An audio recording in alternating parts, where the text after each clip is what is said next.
Hey, what's up, Hog Pods? Thanks for tuning in to the Hognose One podcast. So, got a really cool visitor here with me and guest today. We've been friends for several years. I'm with Germaine Guy from Shovelnose Hogs. So, he agreed to hop on here with me and do this interview. And Germaine's got some cool stuff going on. He's got one of my girls, or at least it was from me. And you've seen some amazing babies she put out when he combined her with one of his boys. Yeah, man, some great stuff going on. So without further ado, Germaine, you want to tell us about how you landed on the icon for Shovelnose Hogs and kind of what it means to you? So, I still feel like I'm pretty new to the hognose community. I got my first hognose February 2019. So once I knew that, okay, I want to start breeding hognose snakes, I knew how important it was to brand myself. So I'm not a very creative person. Coming up with a logo as well as like a name for a business was really hard for me. So I was kind of throwing a few things around. Actually, the first name that I came up with was called Morph Chasers. But I felt like that was kind of too broad, and I knew I only want to deal with hognose snakes. I don't want to just mess with a whole bunch of different species. I just wanted to be focused. So I was like, I'm not going to use that since it's too broad. I want like a name that's more specific to the hognose snakes. And so I'm a really big YouTube watcher, and so I think I got the inspiration from the YouTube channel Snake Discovery. With Emily and Ed.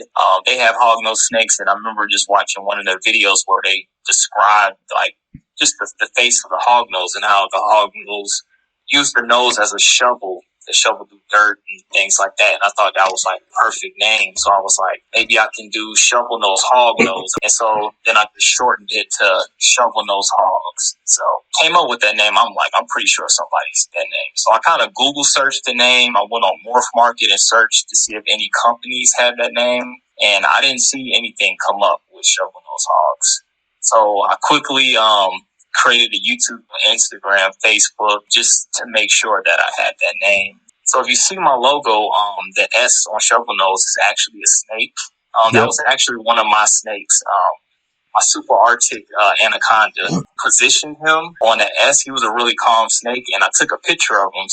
I sent that in. I was like, I want the S to be one of my snakes. And then with the shovel nose, I kind of wanted to have a shovel in there some kind of way. So you see at the top of Shovelnose Hogs, there's like a shovel. And I definitely wanted the colors gold and black. Gold is my favorite color. So that's how I came up with the name Shovelnose Hogs as well as the logo.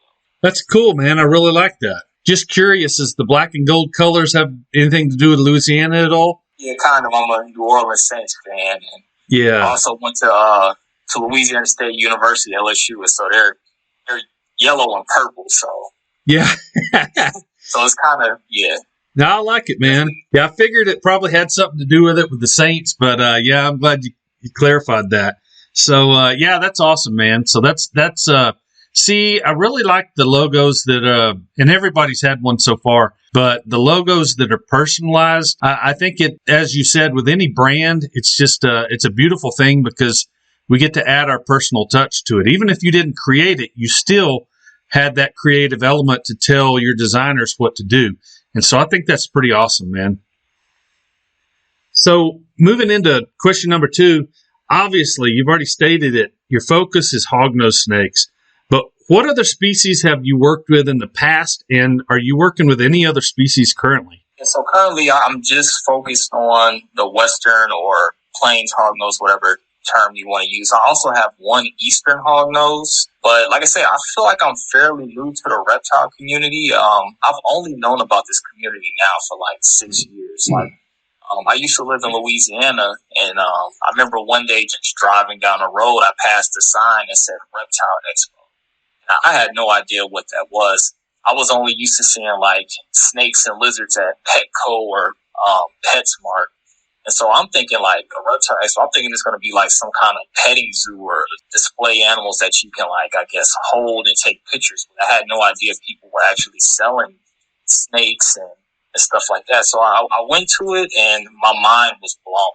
Like, I remember that was my first time seeing a scorpion in real life. I had no idea you can own a scorpion. And that's actually the first animal that I came home with. I think I paid like $20 for it. Cool. A desert hairy scorpion. Yeah. And because I was like, this is something. I'm like, I can't believe I can buy it. So I bought that, and I'm like, this is pretty simple, it seems. Just feed it a cricket like once a week.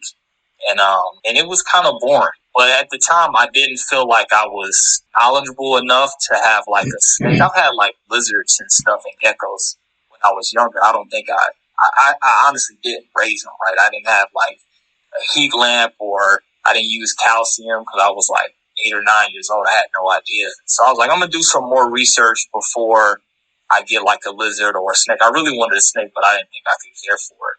And so once I went to that reptile expo, I started going to all of the reptile expos in my area. And every time I went, I bought a different animal. So it started with the scorpion. I think the next animal I got was a crested gecko. And I'm like, this isn't really that bad. And then the next one, I got a snake. And the first snake I got was a Kenyan sand boa. And it was real, it stayed small. It ate mice. And I was like, this is actually pretty easy. Like, owning a snake is a lot less demanding than a dog or a cat. And so then that went from getting a Kenyan sand boa. Then I got California king snake. I got a banded water snake. I got a ball python. I got a corn snake. Then I got into tarantulas. Like, I just had like a zoo at my house. Just different animals. Every time I went to Expo, I bought something different. And then when I decided to move to Florida, I sold everything. I thought I was out of reptiles. And the crazy thing is, the first week I moved to Florida, they had a Repticon in Fort Myers where I live that weekend. And I promised myself, I'm like, I'm not going to buy anything. I'm done with the reptiles. And I did. I held on to my promise. I didn't buy anything, but going to that expo sparked my interest. And so I was like, you know what? I think I can do this. I think I can breed snakes and stuff, but I don't want to have a whole bunch of different species. So I'm like, I need to figure out exactly what species I want and just focus on that. That's how that went.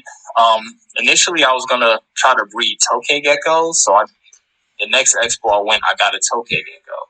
And then I was like, nah, the geckos are kind of high maintenance. I hated going to PetSmart buying crickets making noise, and then a tokay gecko. I kind of tamed them down, but I don't know. I had a hard time finding a female. Also, I didn't understand how to sex them. Like, I saw pictures and people doing tutorials, but I really couldn't determine whether it was like a male or female. So I was like, I don't want an animal and try to breed them if I can't sex them. And so then I went to another expo in Tampa, and that's where I met Jeff Goldblatt from Hardcore Hognose. Yep. And that was actually the first time I've ever seen a hog, and seeing him in person. He was like the only vendor at the expo that had a table just with hognose snakes. And, he let me hold one of them, and the first thing I noticed was the keeled scales. Like, it felt different from the other snake species that I had. And it stayed relatively small. I can keep them on mice. And he showed me how to visually sex the snakes, which was big for me. Like, you can visually tell if it's a male and from a female just based off of the tail size. I was kind of looking for a cheaper. I thought like $100 was kind of expensive for a snake. And all his cheaper ones were sold out. And I was like, I don't think I can pay $300 or $400 for a snake, which is crazy now because that's like nothing once you start really buying snakes. And so that's the next expo. I was like, when I see him, I'm buying a hognose snake. And so I bought my first hognose snake from him. It was an albino. I still have him. I call him Noodle. He's my biggest male. He's like 180 grams. He's a beast. He's big. And it's actually good that I got him because he's my most calm snake that I have. He's a great eater. He just has the best personality. So starting out with a hognose like that just made it easier for me to really say, okay, this is the species that I want because of how easygoing he was.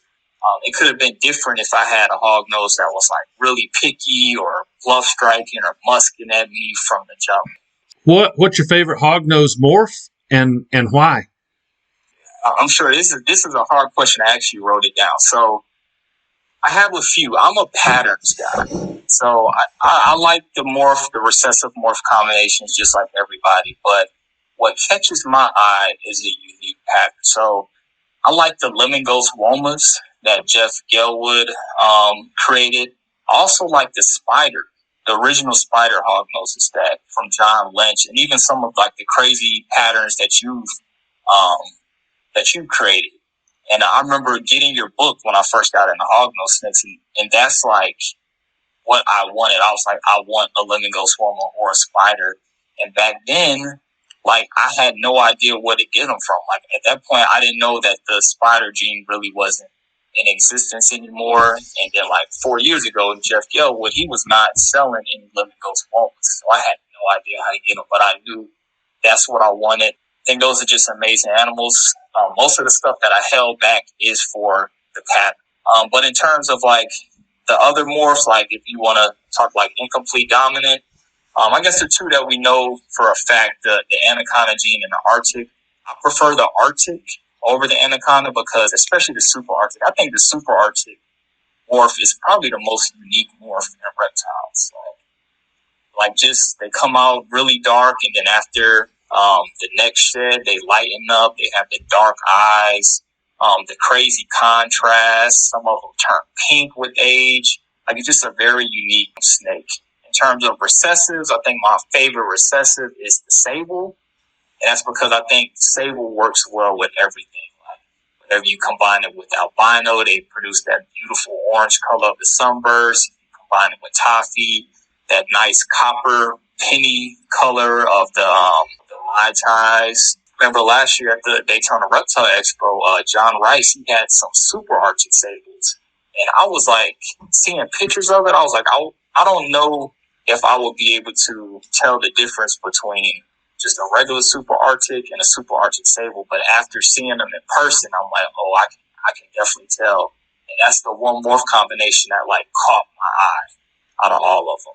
Cool. And I think my favorite morph combo is probably the super Arctic sunbursts, especially the ones that have like high contrast where their patterns really, the saddles really stick out, and they have like the light yellowish greenish saddles. Mm-hmm. That's my favorite morph combo. And those are cool. Like, I remember the first one. I mean, it's in the book, but the first one Jeff Gelwood had, it was like he was holding it up in front of a tree, so it was real high contrast, against that backdrop. And it was like those green outlined with pink and then a bright orange snake. And it was just like, I was like, when I saw that one, I was like, I'm going to produce that one day. That was just bad to the bone, man. And they're not all like that. Like, right. It's so variable, but that specific look, it's like what I like. Yeah, I definitely agree with you there. Jumping into number 4. Now 4 and 5 are kind of deeper thinking questions. Any frustrations you have with the hognose hobby? That could be the marketplace. That could be other keepers and breeders. It could be misinformation that's out there, husbandry, or the species themselves. And coupling with that, any steps that you're taking as a breeder to kind of rectify some of those things that you see are injustices, wrongs, or frustrations? I actually enjoy the hognose outside of like some of the controversy that's on the Facebook groups. I think it's pretty cool. Like I think this is one community where you can easily reach out to the top breeders. Like if you have a question, and there's no stupid question. Like any breeder, when I was getting into it and trying to learn, anybody that I asked like a question, everybody responded to me, and nobody ever made me feel like dumb. And I get people all the time that are new to the hobby to ask me questions, and I give them their opinion. And I think that's pretty cool to have like the top people in the industry willing to give out information, so the new people don't have to learn the hard way. I guess one thing I wish that there could be more of. I wish more people made YouTubes. So I do produce a lot of YouTube videos, but I actually prefer watching YouTube videos than making them. That's basically, I don't watch TV. I don't have cable. I don't like watch Netflix or anything. Yeah. So basically every day I go on YouTube and search hognose videos to see if anybody's showing their hognose laying eggs, or if they have any cool morphs. And that was one of the things. That's one of the reasons why I started YouTube, is because when I got into hognose snakes, I was trying to learn about them and see the morphs. And if you go to like ball pythons or corn snakes, a lot of the big breeders make YouTube videos, and if there's a morph that you actually want to see a video of, you can just put it on Google. It wasn't like that with hognose snakes, and I feel like it's still not really like that. So Yeah. I would prefer if like a lot of big breeders, if they produce something cool, just make a YouTube video. We all have camera phones. I know it's hard, it's time consuming. You probably won't get any views, you won't make any money, but I think it's perfect for advertising. Well, and that's kind of, to piggyback off that comment, with this series of podcasts, I was talking to another breeder. They were like, well, when I get on to interview with you, I'll just say whatever. We'll just extend this thing for the view content. And I was like, listen, I'm not here to get a bunch of views and have a bunch of view time and whatever with this.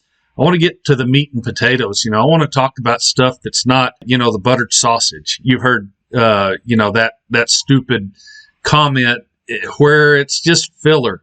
And that's not the point here. I've kind of just given up on the whole, I'll get monetized well by YouTube. That's for some of those that are way up in the forefront, the David Dobrev and, some of those. I think I said his name right, but you know what I'm saying? And I'm like you. I wish I had more time to do it. And I haven't really done a real good job of it with my own collection, just showing off a bunch of stuff. But I'm like you, man. I'm a visual learner, and I really learn well by the things that I see. And a lot of times when I'm busy, I just, I turn on podcasts. But there's even a limited amount of that. I mean, I watch Clover's. I really like this content that he produces. And I'll turn yours on, and I'll turn on, sometimes Snake Discovery and some of the other ones. I'm glad that there's more stuff being done. But I just kind of felt like this was a need too. We needed to hear from some people we don't normally hear from. It's so cool to be able to hear you being interviewed and just sharing your heart with me. I'm learning something right now, and that was my goal with this. It's like, what can I learn from people that I don't normally see? When you're officiating, this, man. When you're officiating, you're stuck to a format kind of, you know what I'm saying? Yeah. And you're the one that's in charge of the questions, but it's kind of nice being on this other side where, I can officiate, but you're giving me feedback, because the stuff you've talked about tonight, I've never known. I've never picked up on, like the stuff you're sharing about the brand. That I just find that just as cool as hell just to talk about. I think it's so neat. Going into question number 5, another kind of a deep question. If you could give yourself wisdom going back to, when you first got your hognose from Hardcore, and you were first just kind of digging into, my book or any of the other information you were digging up, if you could go back and give yourself wisdom that would help you along your journey, stuff you've had to white knuckle through or, School of Hard Knocks learn, what kind of wisdom would you tell yourself? The first thing I would tell myself is, if you're deciding that you want to breed snakes, invest in a rack. When I first started collecting snakes with the Kenyan sand boa and king snakes, I was getting like the little 10-gallon tanks, but every time I would get a new snake, I would have to get another tank, another heat mat, and another thermostat. And after you get about 3 to 4 snakes, it's everywhere. You have cords everywhere. It doesn't look neat. But if you just get a rack where you can have multiple animals, they make racks where you can have multiple sizes. So you can have babies, you can have subadults and adults in the same rack. I think that's the best bet. And then you only need one thermostat. So I think that's number 1. Number 2 is, I wish I would have go into thermostats. I recommend investing in thermostats that have more than one probe attached. So a thermostat that can heat up more than one rack. Because even though you have a rack, you start off small, your collection grows really quick. Next thing you know, you have to get another rack. And then now you need another thermostat, to where if you maybe would have spent a little extra money to get a higher end thermostat that maybe you can plug 4 heat probes into, you don't really have to worry about doing that, because these thermostats are like $200 a piece. Yep. Then you got to get like a $300 rack, like this stuff. It adds up pretty quick. So that's another thing, because like I have a ton of thermostats, and I'm like, man, if I would have just wasn't so cheap and just got a more high-end one, I will only need like one or two. Also, I would say create a breeding plan. So I think a lot of people, when they first get into hognose snakes, we kind of go crazy. Like the first 4 to 5 months, we start off with 1 or 2 hognose snakes, and then next thing you know, we have like 10 or 15. Like, yep. I know that's what I did. I was just buying anything that I thought was cool. I didn't care if it was a male or a female, and I didn't have a plan. So I would get like a male, but I didn't have anything that was kind of genetically compatible with him. And I wasn't really thinking down the line. So definitely getting like a pair, maybe getting 2 females and 1 male, but make sure that they're genetically compatible and they kind of fit with your breeding plans. And then I would say, if you see a hognose snake that's too cheap, then it's a reason why it's cheap. And you can easily get scammed. Like, I think everybody's probably been burned at least one time where you think it's a really good deal, you can't believe it, and it's a reason why it's a really good deal. So yep. Don't be afraid to spend a little bit of money on a hognose, because in the end, it's going to pay off. Yeah, I think those are good points, man. Really good things to think about.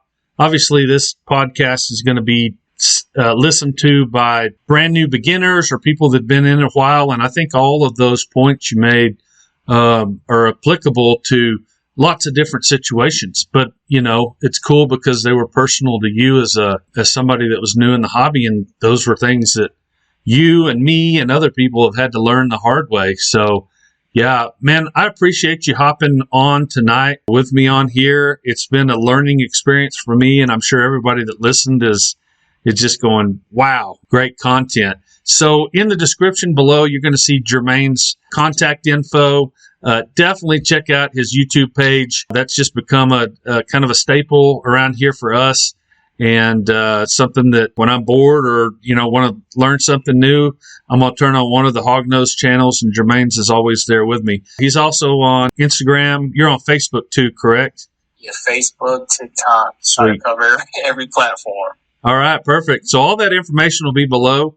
And Germaine, thanks so much for joining me on here. It's been a blast, man. Thank you for having me on your platform.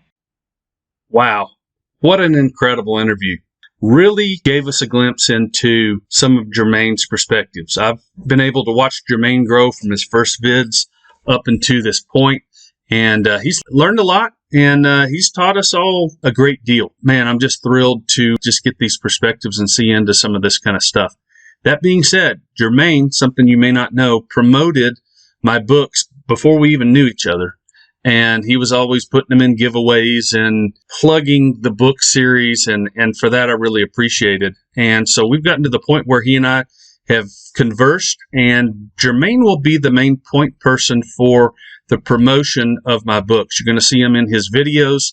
And he has the deepest discount code that I've ever offered on any of my books. We had some early discounts way back when they first came out, and he's got a brand new one. So make sure to head over to Shovelnose Hogs on YouTube and see what he's got going on there. He will give you those. They'll direct you to the publisher or the printer that I use called Book Baby.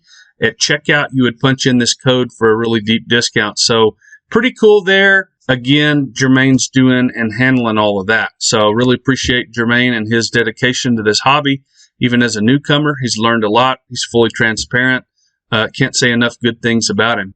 So as far as availability right now at Hognose 1, you can see a few animals I've got listed on Morph Market. So I've got some Shadow Triple Het Permafrost, low percent chance het axanthic. Those are from this project that I'm working right now. Just in the last week, I've had 2 Arctic storm clouds born, which are pretty mind-blowing. One of them was really tiny, but fed like 2 days out of the egg, and has packed on some good size and looks really nice. The other one was much more plump. I don't know if you've seen the video or pictures I've got on Instagram, but pictured with the permafrost sibling, and just pretty darn remarkable. So triple hets that are also visual shadow are available. I think at this point I've got 2.2, and got some more coming from a second clutch, so that's pretty exciting. I've also got a really, really nice light green Arctic Lemon Ghost True Hypo. She is a visual female, really remarkable, great feeding response, really personable, nice and plump, and she's hovering around 60 grams, so she will probably be ready to breed as early as next year, just in the way that she's progressing and growing. She is an early 2023, so already a yearling. I did list a Project Redhead female up on Morph Market, and she was gone within hours, literally. That was a market test price. The Project Redhead is primarily a snake with a lot of dark orange behind the head pattern.